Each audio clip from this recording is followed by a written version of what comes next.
second in a 5-week series on the stewardship of sexuality.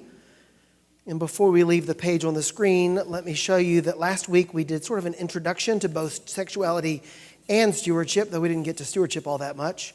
Today we're going to talk about a religious history of sexual ethics, particularly the Judeo-Christian history of sexual ethics, but we'll contrast it with some of the Greco-Roman culture in which our faith arose. Then next week, we're going to talk about sex within marriage, and then we're going to talk about sex outside of marriage. And finally, we'll look at alternative expressions of sexuality. It's a 5-week series I've been dreaming about for a long time, and I'm glad that you're here. Let's start with the prayer, and this is the prayer that we're going to say today. It's a paraphrase of Psalm 139, and it's there at the top of the screen. Move my cursor aside so it's easier to read. Let's pray that prayer out loud together. God of love, you yourself created my inmost parts and knit me together in my mother's womb. I give you thanks because I am marvelously made, an example of your wonderful works. Though my body was fashioned in secret, woven in the depths of the earth, I was not hidden from you. Your eyes beheld my limbs, unfinished in the womb, because every part of me is written in your book. Search me out, O God, and know my heart, and lead me in the way that is everlasting. Amen. So last week we talked a little bit about sexuality, and we talked a little bit about stewardship. Let me remind you that we're talking about sex in this class. I will probably make a reference to sexual violence today, but none of our texts involves, in particular, at least explicit depictions of sexual violence, though perhaps that is implicit in some of the text. I'll try to remind you when our content will include language about sexual violence. If you're uncomfortable having a conversation about sex and religion, that's okay. Not everybody's ready for that, and that's okay. There are other adult forum classes. You can just enjoy a cup of coffee out there. You're welcome to stay in here and not participate in the conversation, but I don't want you to be surprised that we're going to be talking about sex today and for the next 4 weeks, 3 weeks after today. All right, so here's what I want to do today. I want to look at ancient Hebrew traditions. And I'm going to use biblical passages to help us do that. Then I want to look a little bit at how the theology of ancient Israel changed as it moved from what we might call the ancient period to the Greco-Roman era, starting around the 3rd century BC. And we'll see some pretty substantial change in the Jewish ideas of sexual ethics. What does it mean to behave rightly with our sexual selves in around the 3rd century. Then I want to look at what sexual ethics sounded like in the early church, particularly in Paul's letters, in one of something that Jesus taught us, and also talk a little bit about early Christian writings, looking at Philo and some other 1st century authors. But we're going to stop there. And I want to name for you from the outset that it just became impossible for me to go any further and look at how Christians' attitude towards sex has changed as we moved into the medieval period, the Reformation period, Counter-Reformation, the age of modernity, and now contemporary or postmodern culture. I suspect that the developments since the 2nd or 3rd century AD are a little more accessible to us historically. So we're going to focus primarily on the scriptural story and then early Christian works. But I want to acknowledge that, of course, there's more to say. But what I want to leave you with more than anything today is that the story changes. The story changes.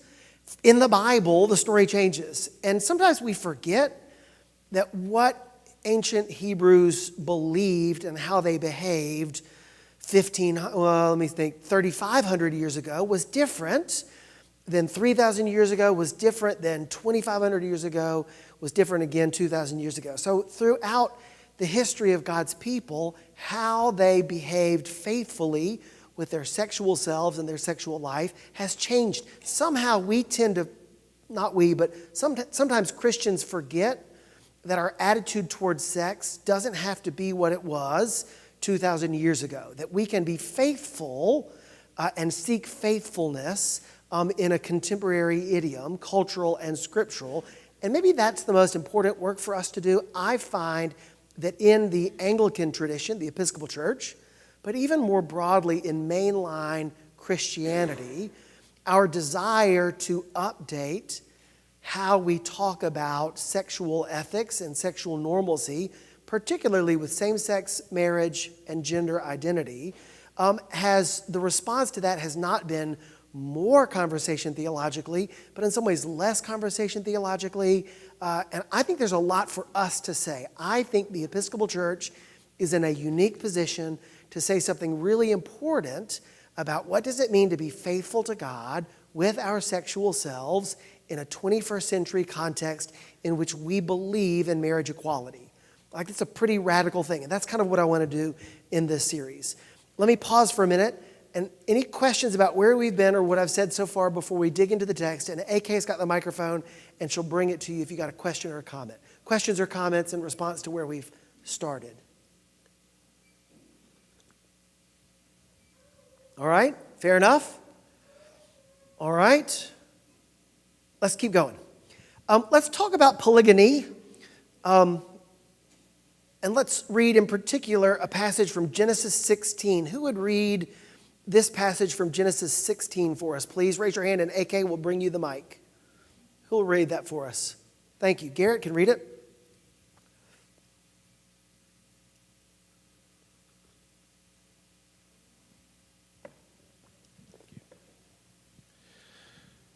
Now Sarai, Abram's wife, bore him no children.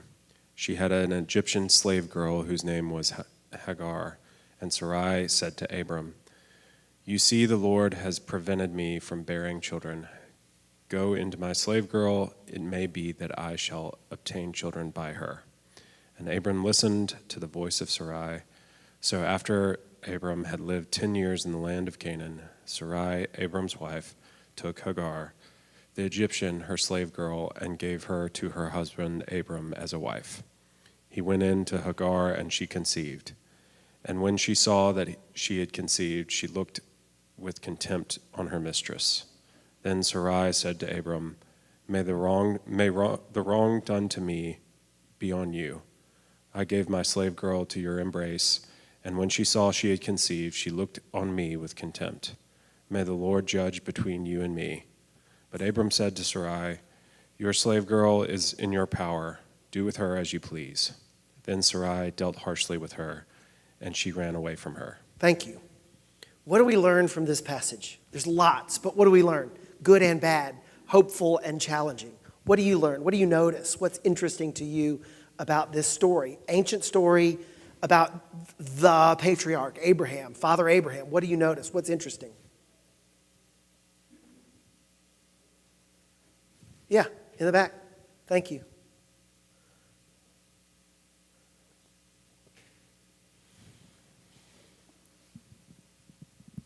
He has 2 wives. He has 2 wives. The language around that is complicated. But notice that in verse 3, at the end of verse 3, Sarai gave Hagar to Abraham as a wife. As a wife, not as a concubine, not as a mistress, not as a surrogate, but at least as we interpret it, wife. Don't forget that there's no word for wife in the Hebrew text, right? But the way the words are associated, gave her to be his possession, is just the euphemism for marriage. So whatever marriage meant back then, she was there. And the response that she has, as we are told in the story, Hagar looks with contempt upon Sarai. We can tell that her status is in flux at the very least, if not upon equal footing. Yeah, or maybe even better. David. It's more important that children be born than the precise sort of way that they're handled. Yes, this is important. Polygamy, which is to say men having more than one wife, a more precise term than polygamy. Polygamy is the biblical norm in the Old Testament primarily so that men can have babies and they can have babies in their family. That's the point, right? Which is to say, polygamy was not common among ordinary men. It wasn't common in ordinary families. It's common among really rich and powerful people because they can afford to have more than one wife. But ordinary people didn't do that except if their wife was infertile or sick. If your wife was infertile or sick, then kind of the expectation was that you'd get a new wife in order that you could have children because your first wife had let you down. Now you can hear in the language that I'm using lots of baggage about gender identity, gender roles, subjugation to women. That is absolutely in the text. Don't lose sight of that. But yes, so more than one wife is at least largely because the goal is to have children. Yeah. What else do you notice? What else do we learn from the text? Think for a minute, as Jeannie, think for a minute then about those Christian or pseudo-Christian sects or traditions where polygamy is popular, in which case having lots of children is again a stated goal and priority, right? Like if your ethical goal, if the good that you are pursuing is lots of babies, then the union of people in what we would call marriage becomes subjugated to that particular goal, which is curious and has for many centuries been the principal goal of unions that we would call marriage. Yes, Jeannie. Abram gave Hagar back to Sarai. Yes. Which is to say what? That he's a wimp. Yes, he is. Over and over again. Read the story of Abraham over and over again, right? You remember, let's not forget, when they got to Egypt and Abram was worried that because Abram was wealthy, that all of his property would be stolen, he told his wife, pretend to be my sister so that Pharaoh can have you as one of his concubines and wives, right? Like Abram's a wimp, and Sarah is where Sarah and Hagar both are where the power and the sort of they draw from us respect and admiration. Absolutely. What else do you notice? Yet notice that emotions it's complicated. Like I think it's really helpful that we hear this ancient text and we are invited to realize that when a fundamental union of two individuals in marriage is violated or broken in any sort of way, even by the arrangement, that sometimes emotions get in the way. Like we forget that our ancient ancestors were just as emotional as we are. They felt jealousy the way that we feel jealousy. They feel rage, they feel disappointment, they feel failure, they feel shame, they feel guilt, just as we do. And if we read this story and think that doesn't feel right, it probably means that the people who lived it and the people who wrote it didn't feel right about it either. So let's lean into the mess. It's emotionally messy. Hagar gets uppity, right? To use a loaded term on purpose, right? Sarah doesn't like it at all. This slave girl, now wife, is acting like a wife, and I want her to act like a slave girl. That's not going to work. Abram, it's your problem. What are you going to do about it? And he says, not me. Runs her off. Remember, we didn't have time to read it, but remember what happens next?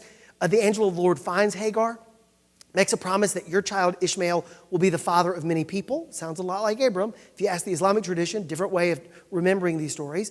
But you might also remember that Hagar is the only woman in the Bible to give God a name, El Roi.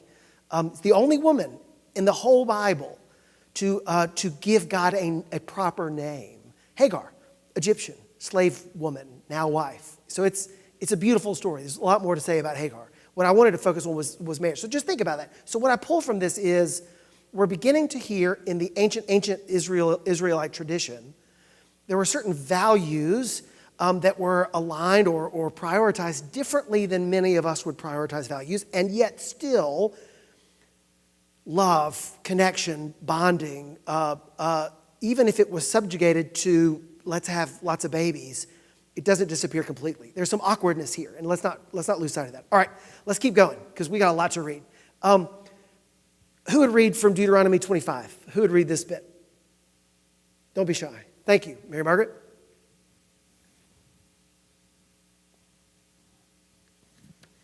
When brothers reside together and one of them dies and has no son, the wife of the deceased shall not be married outside the family to a stranger. Her husband's brother shall go into her, taking her in marriage and performing the duty of a husband's brother to her. And the firstborn whom she bears shall succeed to the name of the deceased brother, so that his name may not be blotted out of Israel. But if the man has no desire to marry his brother's widow, then his brother's widow shall go up to the elders at the gate and say, "My husband's brother refuses to perpetuate his brother's name in Israel. He will not perform the duty of a husband's brother to me." Then the elders of his town shall summon him and speak to him.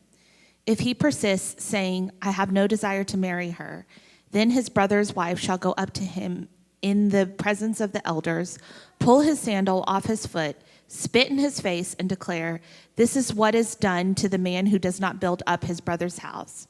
Throughout Israel, his family shall be known as the house of him whose sandal was pulled off.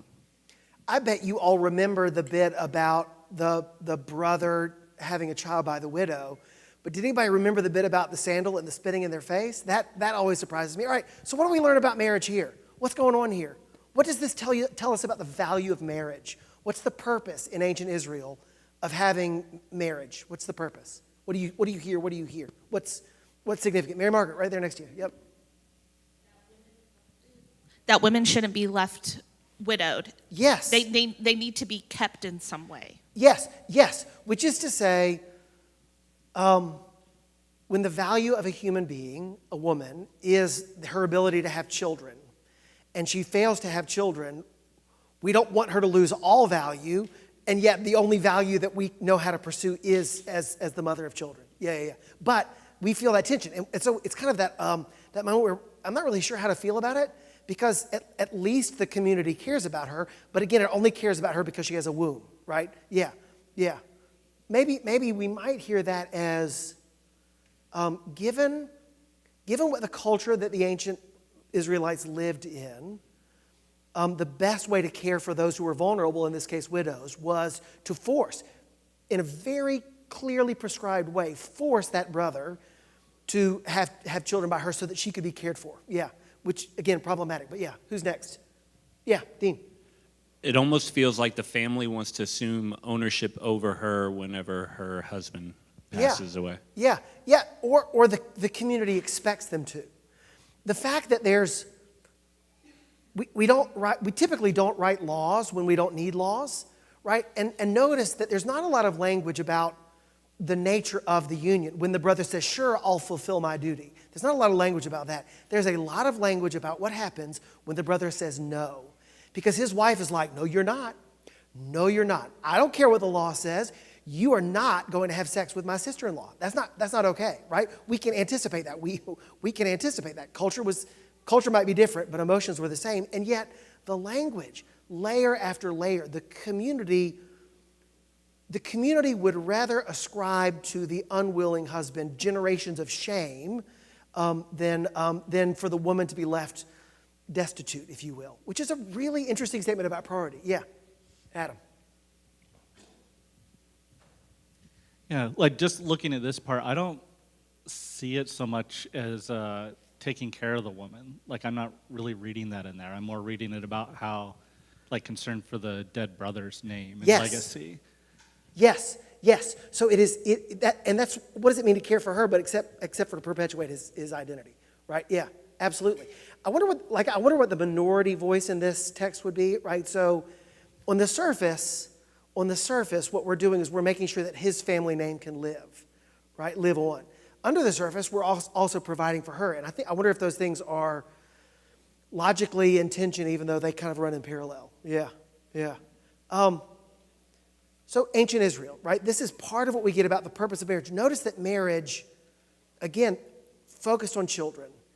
So much so that we would do this really strange thing and insist that the widow have sexual intercourse with her brother-in-law in order that the name can be perpetuated. That tells you a lot about the value of having children, right? Name, right? Which, anyway, we'll come back to that. All right, so we're not going to read the next bit.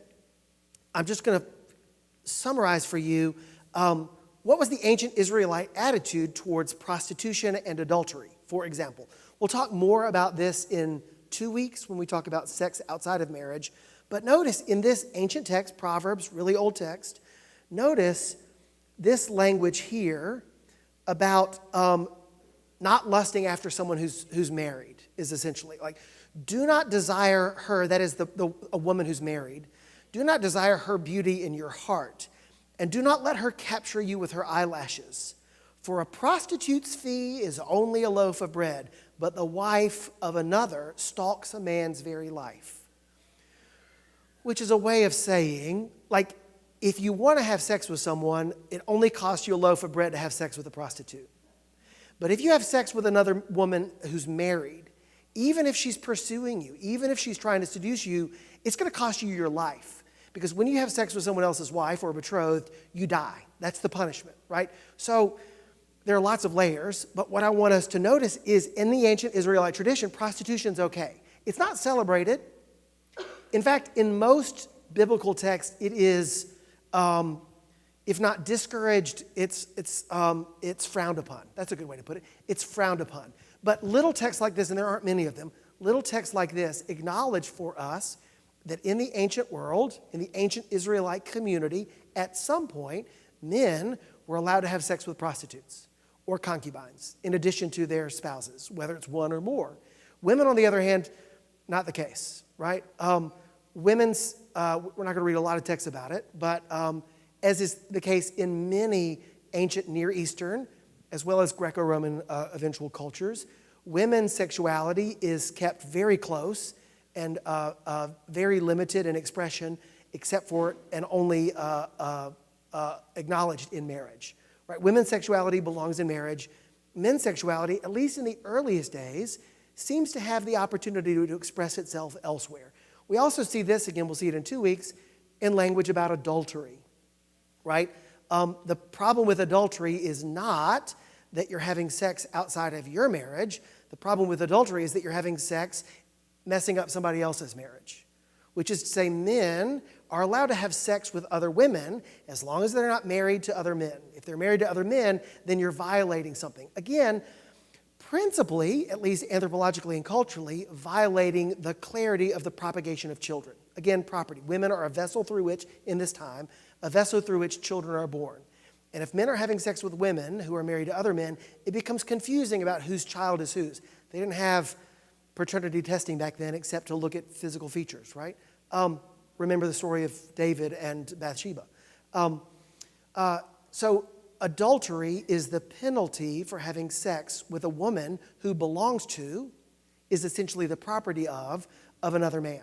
It's not about having sex outside of marriage, at least initially. Things change as we get to the 3rd century. But what I wanted us to hear, at least in the ancient Israelite tradition, that sex outside of marriage with those who were not otherwise betrothed or married was at least tacitly permitted. Thoughts about that?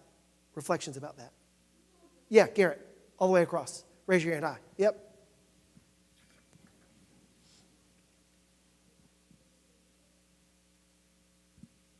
So one thing I find interesting is it talks about do not desire her beauty in your heart, which seems to say more than, hey, you're not just, it's not just don't go have sex with someone else. There is actually, inherent in this is the concept of sin and thinking in certain ways is not okay. Yeah. This sounds a lot like what Jesus will say. If you lust after someone in your heart, you've already committed adultery, right? Yeah. Remember Proverbs, this is from the book of Proverbs. Proverbs is not just law, it's kind of teaching about law, which is to say, don't allow your heart to stray because it's really hard to keep your body in line, essentially. Yeah. Jeannie? I was going to kind of touch on that same thing. If it actually illustrates the power of lust, if you will, and how it can cause you to ignore the consequences of losing your life. Yeah. And I think the acknowledgement of that powerful aspect of our being is important to recognize through all time. Yeah. And yeah. Anyway. Yeah. Abstinence only education is not all that helpful. Like maybe for your children, but like I want my children to know that sex matters and that I want them to make informed decision about their sexual partners. But I also don't want them to make dumb choices because their hormones and their hearts are pursuing something that their minds aren't able to really fathom. Yeah, absolutely. All right, let's keep going. Let's talk about the way things change. The book of Sirach. Oh, go ahead, Sarah. Just on the point about the sort of prostitutes and concubines, I take your point about that they sort of get a sort of a shrug of acknowledgement and not great, but yeah. But to the point about that, for men it's a shrug, but not for women. Without hypocrisy, you can't really do that, right? Because inherently, you have to shrug for both, right? Because the women are the prostitutes and the concubines. And so if you're going to shrug in saying, go ahead, you're shrugging for both, right? Yes. It's just that the women who are the prostitutes and the concubines are different women, right? Yes. And in the ancient world, there were a lot of them, yes. right? And it's just that I guess it's the point is like, it's about who you're shrugging for. Yes. Right?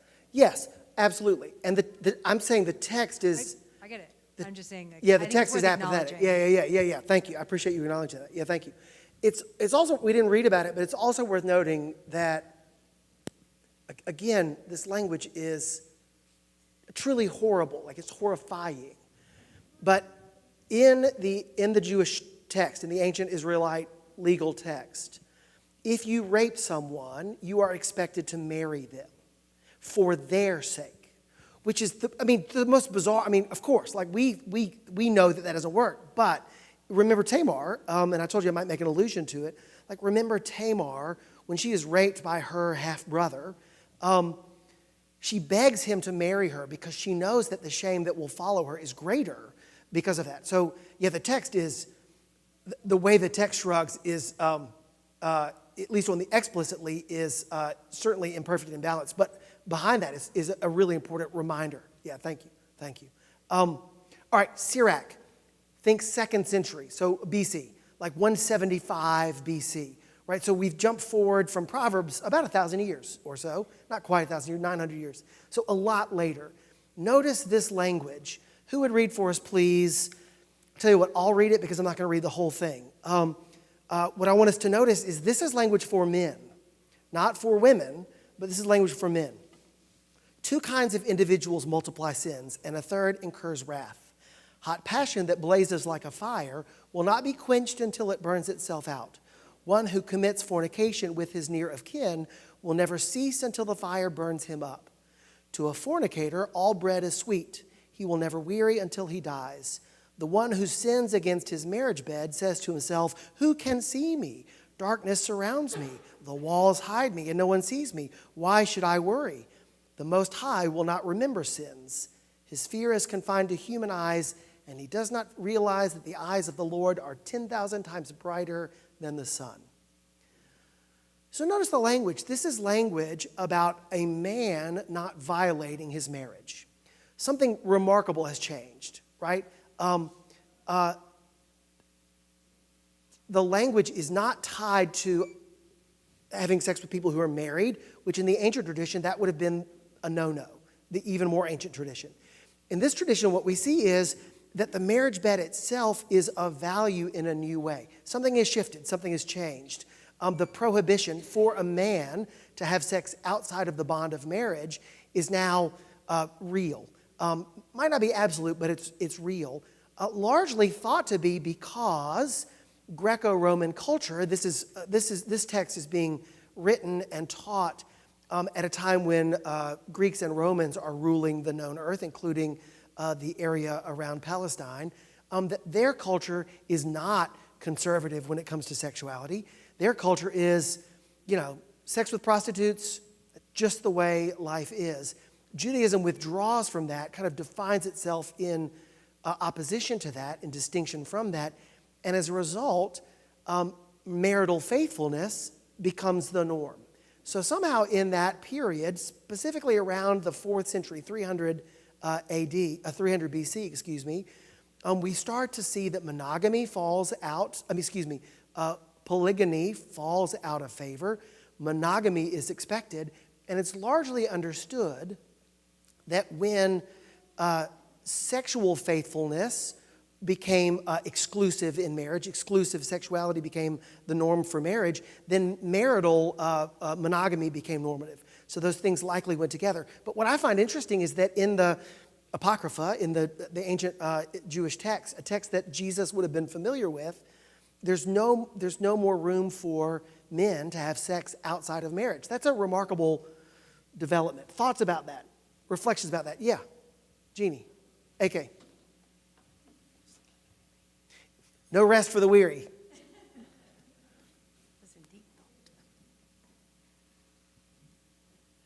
I think that the switch is there because there's starting to be a concern for the purity of the Jewish people. Yes. And it's being diluted. Yes. Yes, absolutely. I mean, remember, kosher laws, the kosher practices were not all that important until the exile. When Jews were in exile, in the diaspora, and then how they defined themselves, how they were faithful to God without a temple is, we're going to keep kosher. We're going to practice circumcision. We're going to teach the Torah. Those things that are central to Jewish identity, there were seeds sown in the pre-exilic period, but it's only during that time away that it mattered. We're not eating what they're eating because they're not like us. We belong to God, not their God's our God. We don't have sex with people the way they do because we're different from them. We belong to our God. Belonging to our God is different from belonging to their God.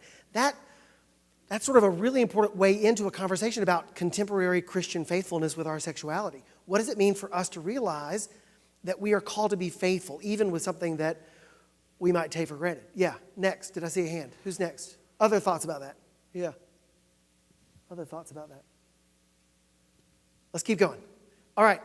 We're not going to read it, but this is from the book of Jubilees, so an even later text from the book of Jubilees. And this is an imagined exchange between Jacob and Rebekah, his mother. His mother says, look, please don't marry any of these Canaanite women. Make sure you go back to your kindred.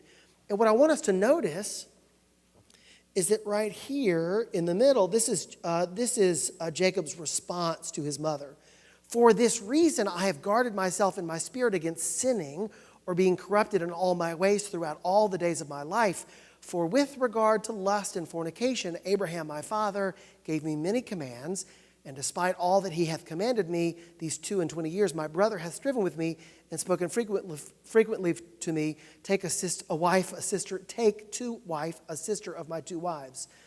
So in this imagined bit, notice that Jacob, his response to his mother, Rachel, is not only to say, of course I'm going to take a spouse from our ancestral people, but he begins to associate that with lust and fornication, right? There's something not only about, let me start that sentence over again. There is something about the confusion of cultural purity, ethnic purity, and sexual purity that get overlapped together.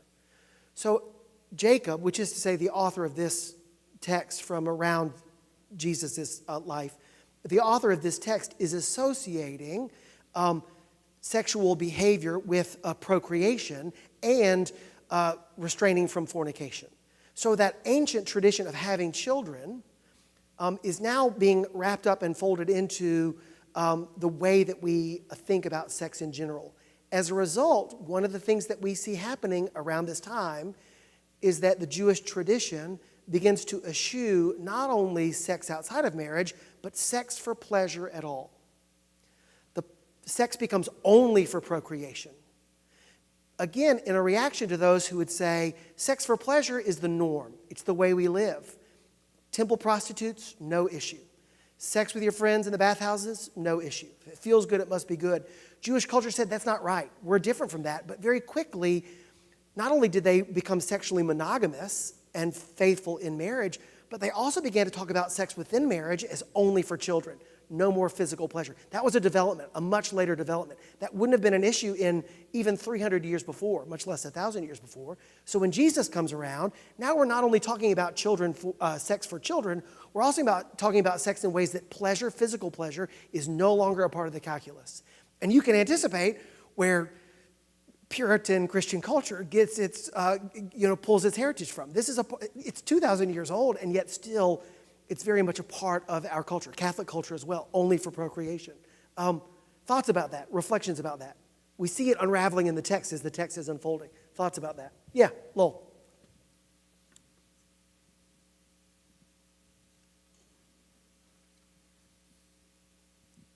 I think a question I have that's maybe more general is, like, how do we know when to read the Bible as descriptive and when to read it as prescriptive? Like, when is the Bible trying to tell us, hey, this is how it is? And when is the Bible trying to tell us, hey, this is how it should be? Yeah, that's a great question.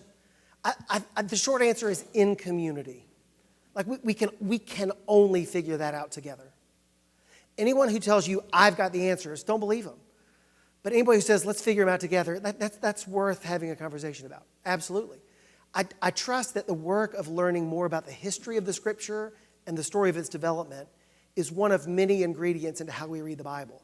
What I want us to do is just be clear about how we read it. Let's be honest about how we're reading the Bible. Yeah, right next to you. It's just striking to me that, last week's Song of Solomon, it's about the desire of the female. In all of these texts, female desire is not, there's zero acknowledgement that is a possibility or something to be considered. Yeah. Like, all of these texts are about the power of men in choosing, right? And yes. These are all laws for men. It's sort yes. of just Sarah's note, like, yes, of course, men can do this or men cannot do this, but women have no choice. Yes. And when you hear churches or Christians or youth groups say that girls need to wear longer skirts so that they don't tempt men, it is absolutely a legacy of this practice. It is still this practice. It's all about the men's problem, right? Yeah, absolutely. To make that even worse, we're not going to read it, but notice in the next bit, like, this is from Philo, first century Christian text, right, on the life of Joseph. Like, look at the first few words. This is his spiritual imagination about the story of Joseph from the book of Genesis, right? Notice then, this is about his boss's wife. She, being maddened by the beauty of the young man and being unable to restrain the violence of her frenzy and passion, addressed a proposal of illicit intercourse, right? Not only do we ignore women's sexuality, we suppress it because it's scary, because it's dangerous, right? Yeah, so that's what we see in the biblical text. And again, texts like Philo's texts are written into a very particular culture in which Jewish and now Christian identity are defined as distinct and separate from Greco-Roman culture around them, right? Which is to say, if everybody's having sex on the streets, it is reasonable for us to say we are called to a different lifestyle. But simply being called to a different lifestyle doesn't mean subjugating identity or desire to a particular and very narrow reading of the tradition. That's where we get in trouble. Yeah, Adam.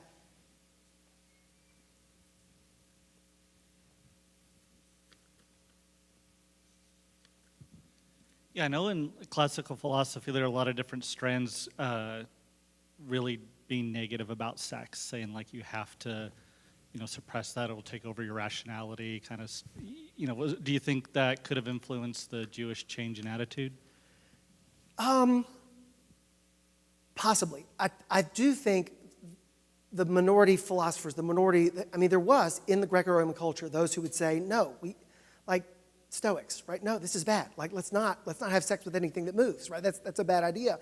I think Jewish authors, teachers, preachers, writers, culture latched onto that and celebrated it, but as a minority voice in the larger Greco-Roman culture, one of several strands of the ethical and philosophical tradition. But yeah, so I think there's some influence there, absolutely. I think the larger influence was the reaction against Greco-Roman culture, because as we see the Near East becoming dominated by Greco-Roman culture, then we see Jewish texts changing. And we're no longer talking about sex for procreation. We're talking about sex as a dirty thing. That we now care about how Jewish people are faithful in their sexuality in a way that seems to largely be a reaction between that culture. Yeah. All right, I'm going to keep pushing because we're almost done. I've got like 2 minutes until I have to go. So go read Philo's on the life of Joseph, particularly chapter 9. All right, so we're going to look at the Christian tradition. And here's what I want you to notice. We're not going to read all these texts, but here's what I want you to notice. The earliest Christian writing, full stop. The very earliest Christian writing that we have, Paul's first letter to the Thessalonians, notice the way he talks about fornication. For this is the will of God, your sanctification, that you abstain from fornication. Each one of you know how to control your own body in holiness and honor, not with lustful passion like the Gentiles who do not know God, that no one wrong or exploit a brother or sister in this matter, etc. So from the very beginning, from the earliest time that Christian writings are recorded, what we hear is that sex matters. Sex matters. Part of the reason it matters is that Jewish Christian communities didn't need to be reminded how to behave sexually. They had heard it from the grandmas. They'd lived it for generations, maybe even 300 years. But the Gentile converts to Christianity, they had to learn it from scratch. They had to learn that belonging to God in Christ changes the way you think about sex, changes the way you think about marriage, changes the way you think about your body. Whenever we hear Paul encouraging sexual purity of any kind, he is almost certainly writing to Gentiles or to mixed Gentile-Jewish communities where sexual behavior is a controversy. When the church, is recorded in the book of Acts, when the early church got together and tried to figure out what does it mean for Gentiles to be Christians, they decided they don't have to be circumcised, but they do have to avoid fornication, as well as avoid food that's been sacrificed to idols and things that have been strangled. But that's not relevant for today's class. Notice the connection between circumcision and fornication. It had become popular in that era to talk about circumcision as a remedy for sexual promiscuity. Largely, that's a red herring, right? Jews were circumcised, Gentiles were not. Jews lived what was perceived to be a chaste life, Gentiles did not. It was largely it was thought to be an antidote to sexual promiscuity. So a lot of the language around Jewish communities, like they're supposed to be circumcised, isn't just about the Abrahamic covenant. What they're really saying is, like, aren't we supposed to live in some kind of sexual fidelity here? Isn't circumcision a part of that? And Paul, more than anybody, says no. Circumcision is not about sexual purity. Yes, we are called to sexual purity, but that doesn't mean we're called to circumcision. A different conversation. But notice, early church, how we use our bodies matters. And notice also what we'll talk about next week. Notice that the community matters. That no one wrong or exploit a brother and sister in this matter. Like already when Paul talks about fornication, a word that's complicated, a word that doesn't just mean a particular understanding of sexual behavior, but is an embodiment of all the ways that the Greco-Roman world lived sexually in contrast to the way that the Jewish world lived sexually. Paul is saying, notice that the prohibition of fornication, porneia, is about the community as much as it's about the individual. We don't talk about sexual ethics as a community ethic. Bedroom behavior is private behavior. Bedroom behavior changes the way that we relate with one another.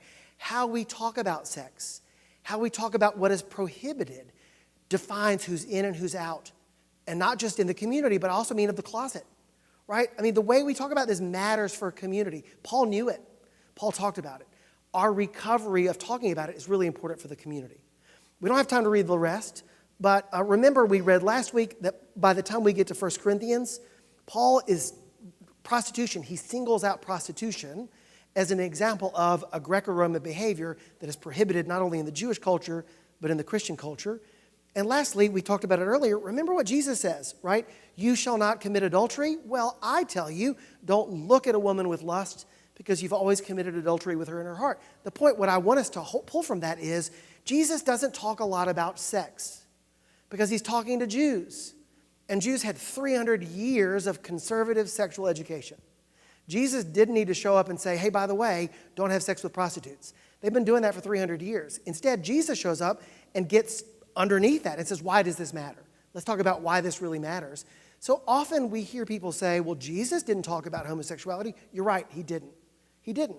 But one of the reasons he didn't is because it wasn't an issue in the Jewish community, which requires us to do some more careful work as we talk about that and unravel what does marriage look like in not only a Jewish culture, but in a Jewish and Greco-Roman culture, which is to say the culture that we inhabit.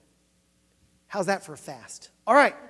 I feel like we're just warming up. Next week, we're going to talk about marriage, history of marriage. What does the Bible say about marriage? What do we say about marriage, and why does it matter? And I hope you'll be back. Thanks so much.